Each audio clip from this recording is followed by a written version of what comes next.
Who would you say in our community is the most affected by our current housing challenges? Is it the young families? Is it people in service, gig workers, employers?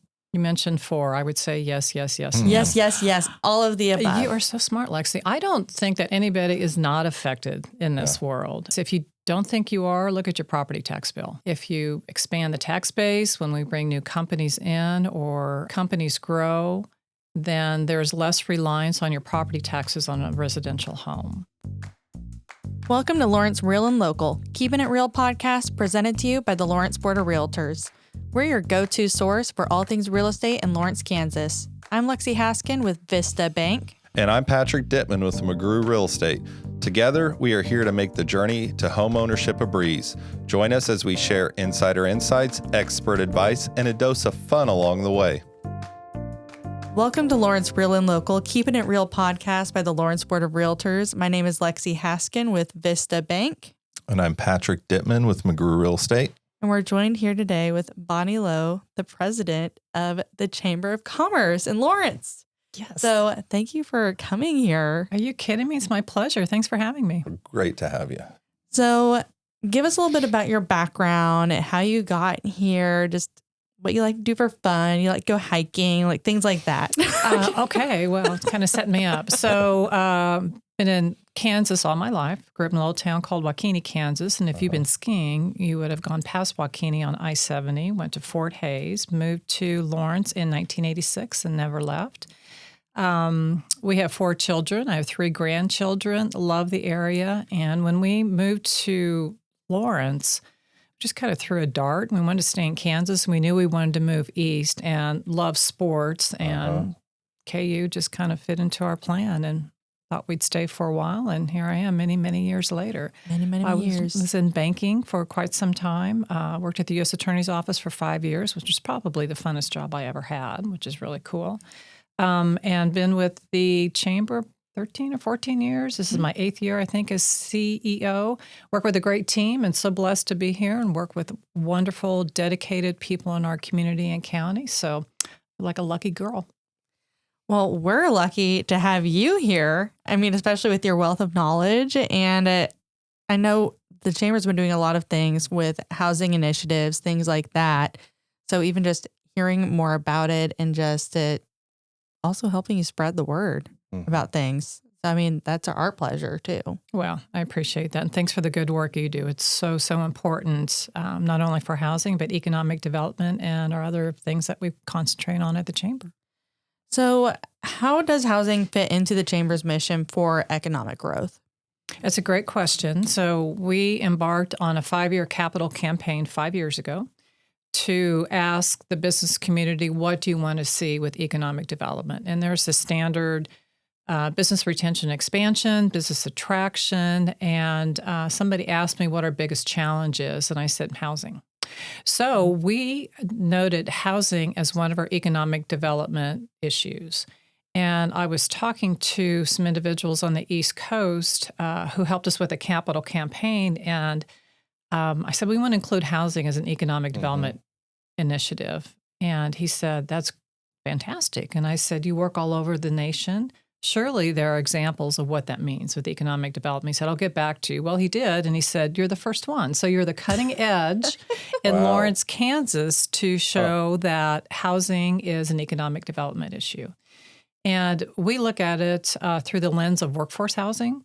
It helps employers retain individuals. It helps workforce numbers when businesses are looking at our community, that we have a strong workforce. And so that's kind of how it started. And housing is kind of a default of mine because I did construction lending and housing loans for many, many years. So it's kind of near and dear to my heart. So it was just a natural progression to include that at the Chamber. And I wasn't the only one. Everybody else agreed with that too. That seems crazy to me that nobody else would have just pinned that as something that could be a challenge when it comes to economic development. Right, because it's everywhere. You hear that. And it was kind of interesting in talking to this company because he has used Lawrence, Kansas as a study across the nation of what we did with our economic development plan. So I take great pride in that. I was in a conference somewhere in the Midwest several years ago, and this company was there, and they did a whole presentation on Lawrence, Kansas. I thought, Yeah. did we say that was okay? But of course it was, but it was just awkward to be around these people, many of whom I hadn't met, and seeing Lawrence, Kansas. I wanted to raise my hand and say, yeah, that was us. Wow. Yeah, we said that. We are heading this. Right. Let's dive a little bit deeper into, from a business perspective, having a lack of housing. What does that do to so many of our workforce? Great question. So employers, I feel, want their employees to live close to where they work. It helps retention. I think it helps mental health. It helps well-being, engagement in your community. And if there are weather issues, maybe you only have to go a mile or two to your employer, not 30 or 40. So it helps in that area. And because I worked in Topeka for 5 years and I lived in Lawrence, I did not have a connection with either community. You'd leave at 7 o'clock in the morning and get home at 7 o'clock at night, and then you're dealing with kids and supper and pets and everything else. Yeah. So I felt all of my news was coming through local newspapers, and some of this was before social media was so important in our lives. So employers like that, to have the employees close to where they live, because they're engaged, Invested in their community. Exactly. And if you are if you're living in, say, Topeka and you're driving to Lawrence, if there was a job or an employment opportunity in Topeka, maybe you would be more inclined to take that position. So it's a retention tool as well. Yeah. And you lived it. And when I think of like things that come up, let's say you got a pet that's sick and if I could just come in an hour later, or you have another appointment that pops up when you're not living in that same community, that hour later is not really an option. That's so true. And I was very involved in the Noon Rotary. I was involved with Bert Nash. I was involved in the Chamber of Commerce. And some of those meetings are in the middle of the day, which I was either running back and forth. And then I stopped doing that. I just didn't feel engaged in my community in Lawrence anymore. So when I had an opportunity to find employment at the Chamber all those years ago, I was fortunate enough that they wanted me too. So it's been a win-win. And now you even have the option to go home for lunch if you want to. I know. I have a very needy dog, and she texts me if I'm late. So that's a thing. That is a thing. Oh my gosh. And I know too that the Chamber also, I mean, you talked to other communities, and initially when you went to your person on the East Coast, recently, wasn't there, it was Iowa, wasn't it? Where we went to Iowa and to see how they're doing things over there, how we could learn. And because you're looking at other communities that are similar to Lawrence and seeing how we can gain from that as well. Yeah, thanks for mentioning that, Lexie. So we did an inner city visit. We took many community leaders in our community and in our county, drove up to Ames, spent some time there, and also in Des Moines to learn from them. So that was awesome. And we think we're unique. If we have a housing problem in Lawrence or whatever challenges we're facing, if you just get within a shell and you think we're the only ones that have those issues, we're not. So learning from other communities is really important, and engaging with people who have either overcome some of those challenges, or sometimes it's just lamenting that, we have that problem too. So that was great going to Iowa. And we spent 3 or 4 days there and talked to elected officials, administrators, people at the University of Kansas and Haskell and others. And so it gives you that opportunity to get out of town and get to know each other better. I'm a strong believer in the success in our community and county come from our relationships and our engagements. I think about COVID, and during that time, of course, there were Zoom meetings, but we had a group that would get together, I want to say weekly, may have been even more frequent than that. And it was the chancellor, it was the city manager, the county administrator, public health director, and LMH CEO, and myself, and also superintendent of schools, I think. And we had already built a basis of trust and respect. So when you're faced with a crisis, we knew each other. And so you didn't spend a lot of time trying to maybe maneuver around people's thoughts and maybe protecting their turf a little bit from the business community. I was really cognizant of that when businesses were had to be shut down the next day, and maybe that included a restaurant who had just purchased a bunch of perishables. So that was a challenge. But because we have a big small town, and we all have a level of trust and genuine like for each other, so we've got a lot of good things going on here in Lawrence. Yeah. So would you say that you had taken a lot from that inner city visit, and how long does it take for you to even evaluate the data that you have taken from there and to present findings? Well, it's been well over a year, and we're still analyzing. Yeah. We're still asking questions. So that was really helpful. They have an alliance there, and we have similar goals for economic development and housing in our area, but sometimes it presents itself a little differently. So it was really helpful having those conversations. And it was flattering that they asked us, what are you doing in Lawrence? What are you doing in Douglas County? What makes you successful? And you guys have a great university, or 3 in our county. We have a wonderful downtown. I went to KU. My kid is going to KU. I want to go to KU. So it was a sense of pride. The other thing with the inner city visits, which are typically organized by Chamber of Commerce's, and we did our first one solo last year when we went to Iowa. We went the year before and coupled with a Topeka Chamber. And we had New Braunfels, Texas, want to visit Lawrence, Kansas. And so they brought their inner city visit here about a month before we went to Iowa. A few years ago, a girl from Chapel Hill came to Lawrence and Douglas County and wanted to learn that way. So not only going there do you learn things, but when people come to your community, it's so we embrace that opportunity. And I asked the question, you could go anywhere in the nation, why Lawrence? And they said, oh my God, you guys are so cool. Because sometimes we get bogged down with the challenges and some of the things that we want to improve. It's great to take a step back and say, you know what, we're pretty fortunate here. We've got a lot of good things going with us. Yeah.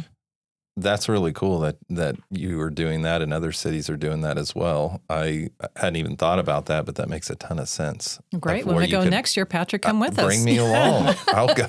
That sounds awesome. It's like I was just saying, it's like an exchange where, I've always seen like the sister city stuff on the signs, but just really thinking about other cities who are identifying other issues, or maybe they have separate issues, but still just like leaning on one another, it's especially. Cool. It's easier to drive to Des Moines than it is to Eutin, Germany, for example. Yeah, absolutely. Yeah. What other housing initiatives is the Chamber supporting it currently, or just even leading?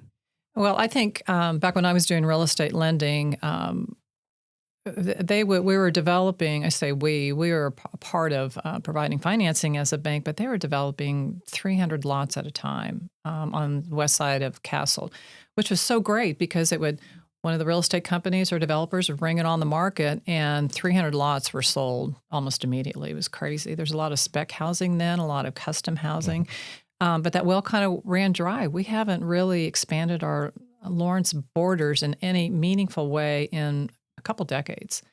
So it's hard to engage and convince people to come to Lawrence, Kansas if you don't have a house. Yeah. And when we talk about housing, it is all price points. We talk about affordable housing, and glad that is getting attention and those homes are being built. But we also need homes that maybe LMH medical profession would like to move here, and they talk about schools and housing and the cool things you have going on. And if your answer is, well, you could travel 30 miles in any direction, find a house, that maybe you're not on the radar to move your medical practice here. One thing that we were involved with, along with some others, I don't want to say that the Chamber and Economic Development Group took total credit in this, but we are very interested and invested in a capital improvement plan. The CIP is developed by the City of Lawrence. It's a 5-year plan, and every year they look at what was done the previous 5 years, what they should add, maybe what they should put off. So when you talk about the need for housing, you can do that by infill or annexation, going vertical or more density. The biggest bang for your buck is annexation. And the mayor mentioned at a lunch that Leadership Lawrence through the Chamber had this week that there is a proposal to annex 800 acres on the west side of South Lawrence Traffic Way. That is important because in that CIP, we lobbied for infrastructure to be pushed west of the SLT, which was great timing because, as you know, we're expanding that western leg right now. So it was awesome.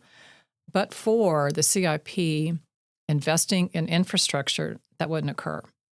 And that is part of the reason why, after a decade, Costco decided to come to Lawrence, Kansas, and they need rooftops and they need to make the numbers work. So the housing is so vitally important, and everybody deserves a home. Everybody deserves a home. And how we can help in the economic development work that we do for Chamber, or if you work as realtor or a lender, we're all in this together. We have the same goal in mind.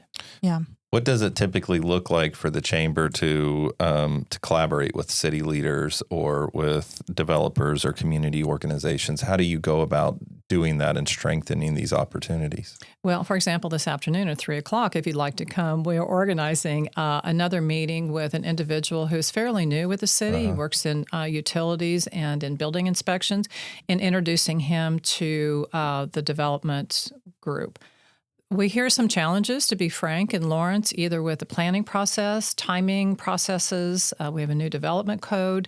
And we may hear some things from city leaders that everything's going great, or we understand there's been some kinks in the system. And you may hear from developers, I had a great experience, or I had a challenge.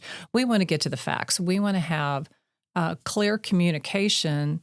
Instead of going through the chamber, we all need to get in the same room and hear from each other. It's kind of like the game of telephone. If you tell me one thing, Patrick, by the time it gets to Lexie, may be totally different. But if we're all in the same room having that conversation. I changed it. Yeah. Did you? Yeah. Intentionally? Yeah. So that's been great. So we try to be a collaborator, and sometimes we just organize and stay out of the way and let them do their work. And that does lead into the next question, too, about why it's important for business community to actively engage in housing conversations, too.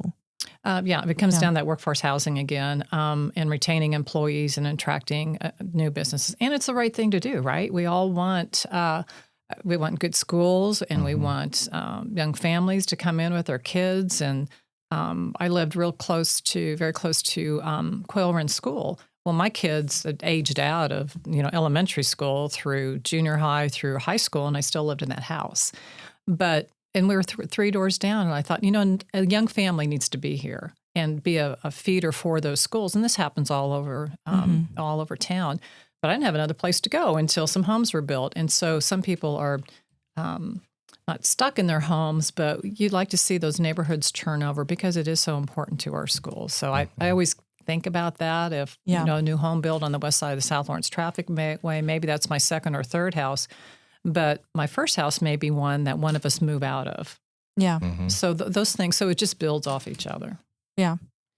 Because, it really does make a difference as a young family. I live right down the street from an elementary school myself, and that is a game changer because I'm like, I could just walk down there. Isn't that great? And for those situations, families are specifically looking for that, and they're not going to make a shift until they know, okay, well, especially when you start in elementary, it's small, and then you get a little bigger for the middle school, and then high school, it's like split in half. But having an identity within that community is very, very important. Yeah, I totally agree with that. And then your neighbors you're going to see them at school because their kids are going there too. They're not just being bussed in from someplace else or having their parents drive in. So when you have that connectivity, then you're out mowing the yard on a Saturday or gardening or walking your dog, then you'll see those neighbors and build that network because we all live and walk to the same school.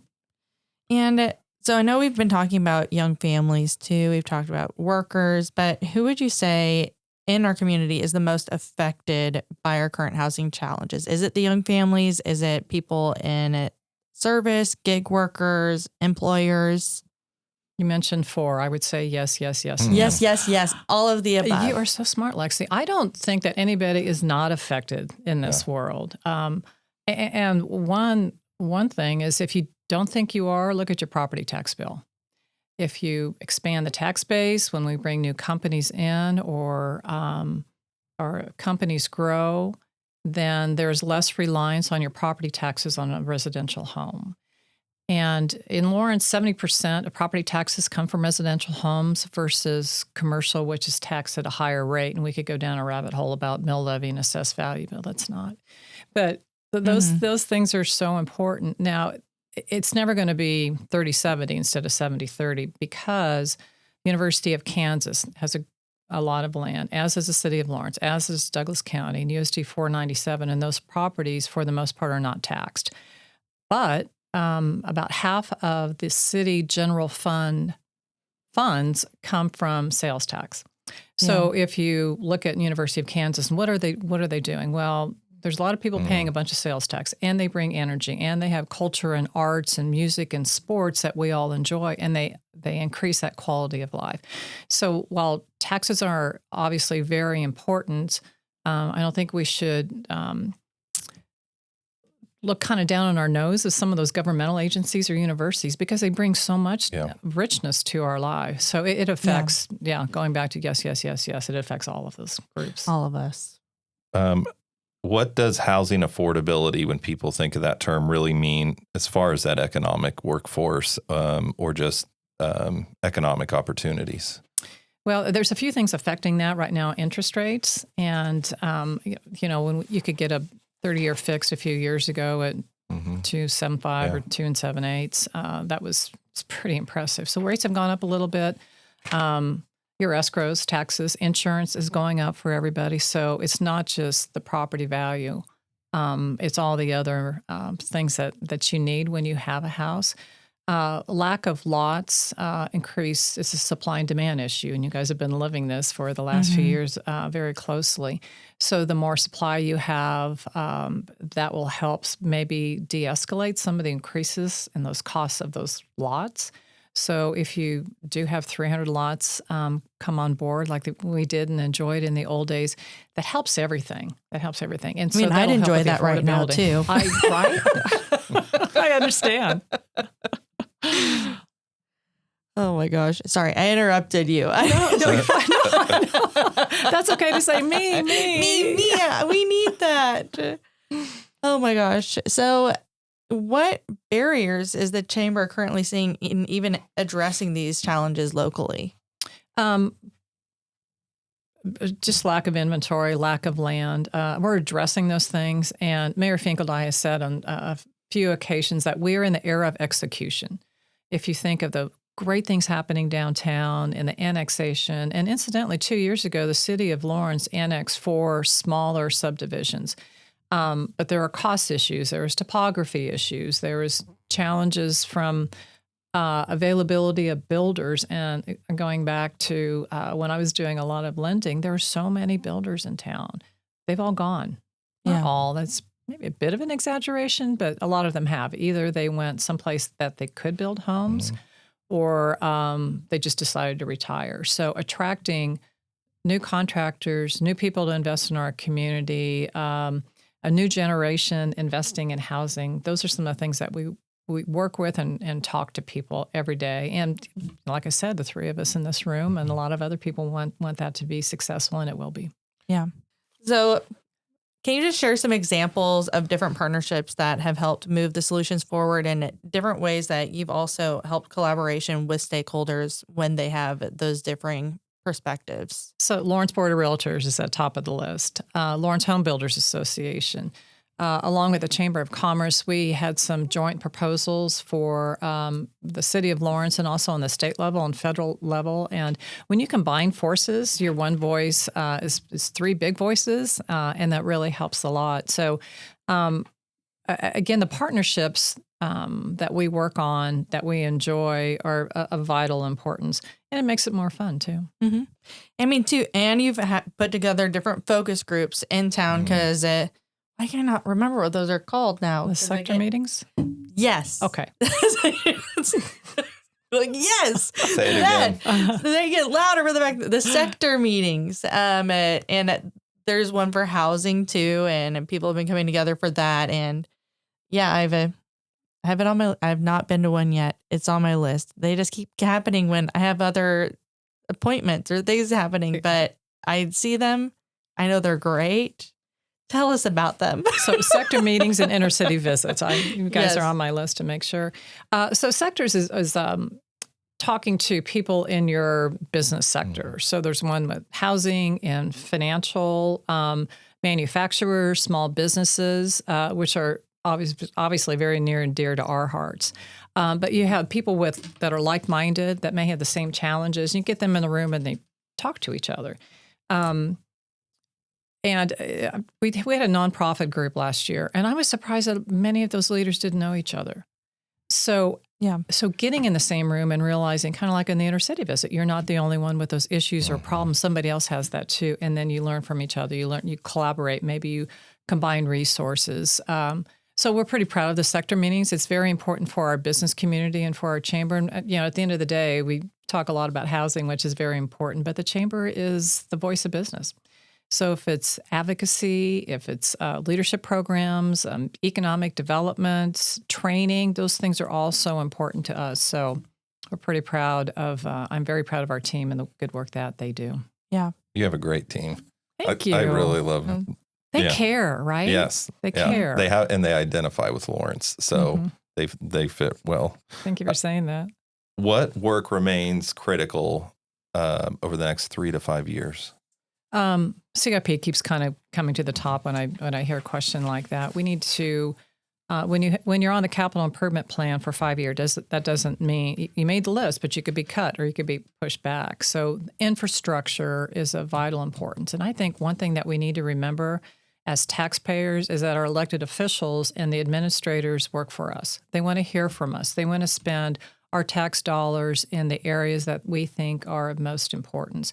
Particularly if you don't work here, but even if you do, if you're not engaged in the process, it's easily to be apathetic and not engaged and standing in the sidelines and shaking your fist that things aren't going the way I want. We need engagement. We need to have conversation. And going back to an earlier question, if you think something with housing or lack of housing doesn't affect you, it definitely does. So I just encourage our citizens and, include people in the county and the other cities within Douglas County to be engaged, to be involved, share your voice, let your elected official or your Chamber of Commerce know how we can do better. So when it comes to that plan for the CIP, I'm trying to think of a good way to say this. How do people make sure that people are actually doing the things that are on that plan and that it's moving forward and it's not just kind of saying like, okay, this is a priority? It's a voluminous document and it may be a little difficult to maneuver, but there's a lot of good information on the City of Lawrence's website. Give us a call. We monitor it very closely, and if you ask if your particular project is on the CIP or if it will, or if it should be, let us know because we kind of live that every day. Last Friday was the deadline to make a proposal for your agenda items to be in the CIP. So this would be 5 years beginning next year in 2027 that the City Commission will vet in the Utilities Department over the next few months. And we provided several suggestions, so fingers crossed that some of that moves forward. How does that fit in with Project 2040? So Plan 2040 is our planning document for 20 years. It replaced Horizon 2020.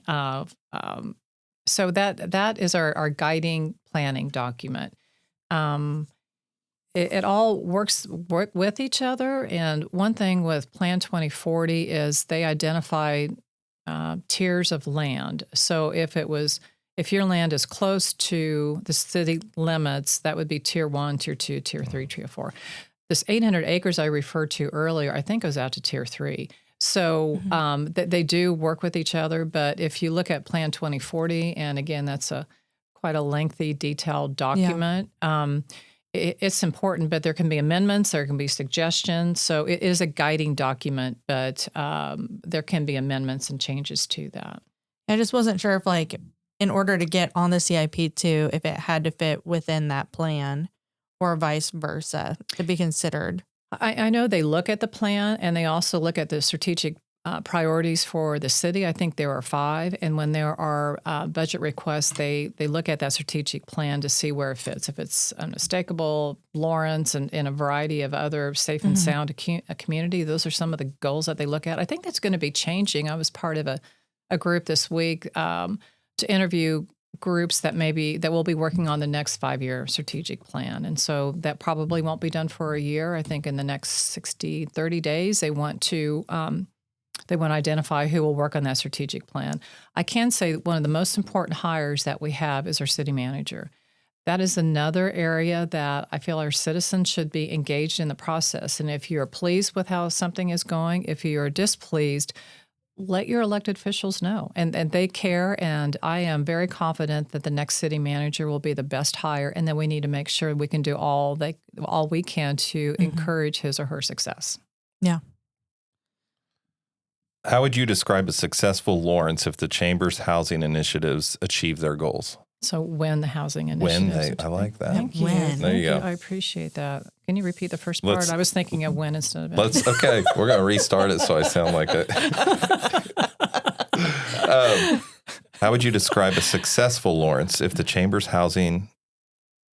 How would you describe a successful Lawrence when the Chamber's housing initiatives achieve their goals? A successful Lawrence, that can be measured in a variety of ways. Safe, educated, a well-rounded community, diverse, just, with a healthy citizenry. That means healthcare, schools, education, and I mean, rising boat raises all ships. Is that how it goes?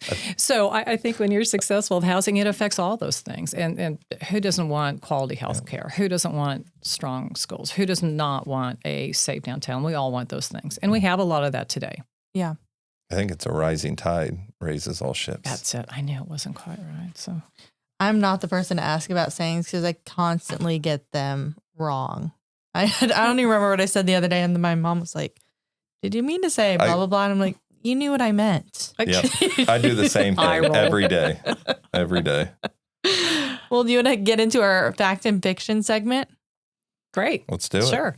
Okay, Patrick, you're just going to do all of them this time. We'll try not to. Okay, housing affordability is only a real estate issue. False. Oh, I changed this one. Okay, where employees live impacts retention. Absolutely, it does. Yes. That's fact or fiction? That's fiction? That's a fact one. Okay. It was originally, they were all fiction, so we changed it. You got it right. Fact. That's why I'm having Patrick do this, because he rewrites them and then I get confused. Well, or I forget to put a word on it. Fact or fiction, affordable housing only benefits lower income households. No, fact. Fiction. Got it. Fiction. And then very last one, community growth and affordability coexist. We'll redo that one. Okay, so I think it said community growth and affordability can't coexist. So I'm going to say community growth and affordability can coexist. Is that all right? Okay. Fact. All right. Yes. All right, now we're going to redo it. Okay. All right. Community growth and affordability can coexist. That's a fact. All right. That's what we got. Okay. Thank you, Bonnie, for joining us today. And spending your time with us. And this was a lot of really great information. And I'm speaking for both of us, but we're really thankful that you're here. Thank you for doing this. It's a valuable service. It was fun and appreciated. Thanks for having me. And thank you to the Lawrence Public Library for letting us use this space. And I don't think we had a sponsor for this one. We do not have a sponsor for this one, but what can we do? People can like, subscribe, and share, and follow. Yeah, wherever it's listening. Share, have the conversation. I mean, I really think that's what we're trying to do here. Is just keep moving Lawrence forward. Perfect. Bonnie, what do you want to leave us with? It's a beautiful day. Hope you can get outside. Period. Yes. Great place to live and work. That's why we're here. Okay, signing off. Thanks for joining us on Lawrence Real and Local Keeping It Real podcast. We appreciate our guests taking the time to join us. Don't forget to subscribe and leave a review if you enjoyed today's episode. For more information, please visit us on the web at www.lawrencerealtor.com. And remember, whether you are buying, selling, or simply dreaming of buying your future home, we're here to help. Until next time, keep it real And happy house hunting.